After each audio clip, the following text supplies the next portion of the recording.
Então existe uma proporção de casos de câncer de mama que ocorrem na mulher jovem. Existe toda uma suspeita e uma percepção social de que os casos estão ocorrendo cada vez mais em mulheres mais jovens. Embora a gente não tenha um dado oficial e científico que prove isso, é possível que essa percepção tenha alguma base na realidade. Mas os dados que a gente tem no Brasil, pelo menos até agora publicados, são de que a idade mediana do diagnóstico do câncer de mama gira em torno de 60 anos, que não é muito diferente da idade mediana da população que desenvolve câncer de mama na Europa e nos Estados Unidos.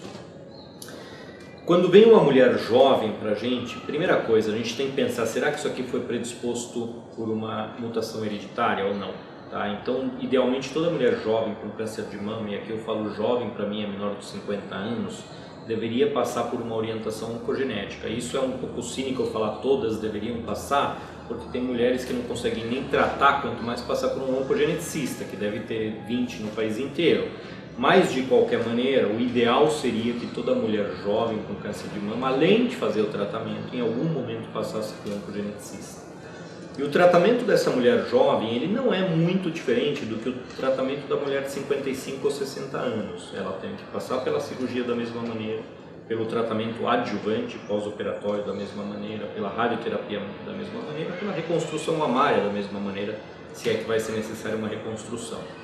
Existe uma característica nas mulheres mais jovens que aumenta um pouco a proporção de casos do que a gente chama de câncer de mama inflamatório, que é um tipo de câncer de mama que literalmente inflama a mama. É um câncer de mama extremamente agressivo e ele é mais comum em mulheres mais jovens do que em mulheres mais velhas. E esse tipo de câncer ele tem que ser tratado inicialmente com um tratamento sistêmico e só depois é que se pensa em fazer uma cirurgia. Tá?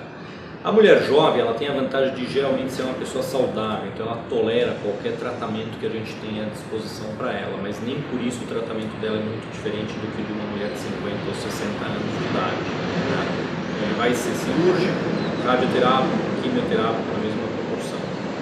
Isso lamentavelmente acontece, né? O problema é que a gente sempre ouve falar desses casos, enquanto os casos que acontecem aos 65 anos você não ouve falar, todo mundo ouve falar da mulher de 35 anos que teve um câncer de mama, né? Então dá uma sensação que o problema é muito maior do que provavelmente ele é de fato.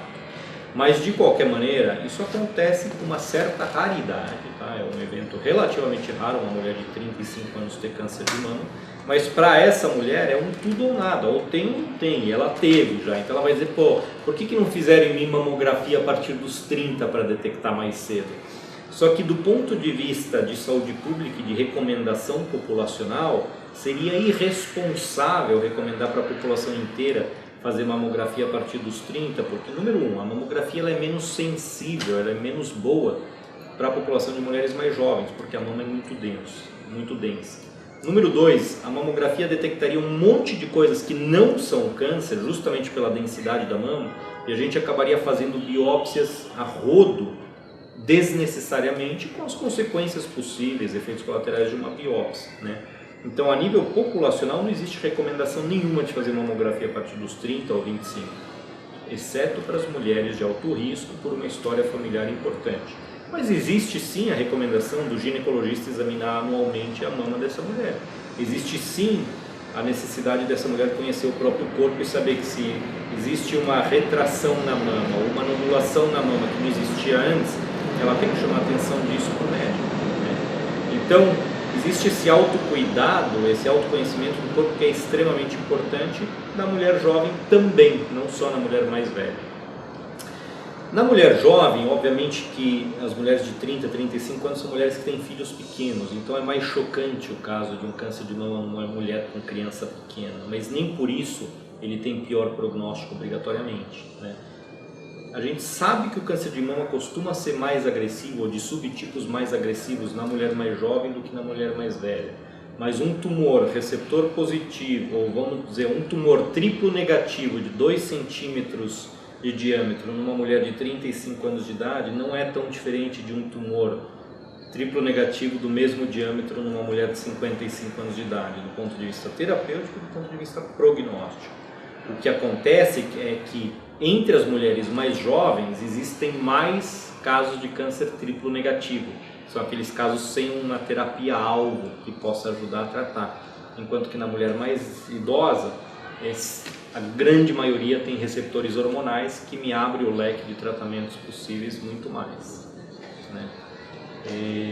Existe toda a questão da sexualidade, que é muito mais importante para uma mulher mais jovem do que para uma mulher de 65 ou 70 anos de idade, obviamente, né? Então, todas essas nuances têm que ser consideradas com cuidado pelo médico que vai tratar cirurgicamente ou oncologicamente do ponto de vista de tratamento sistêmico essa mulher, né?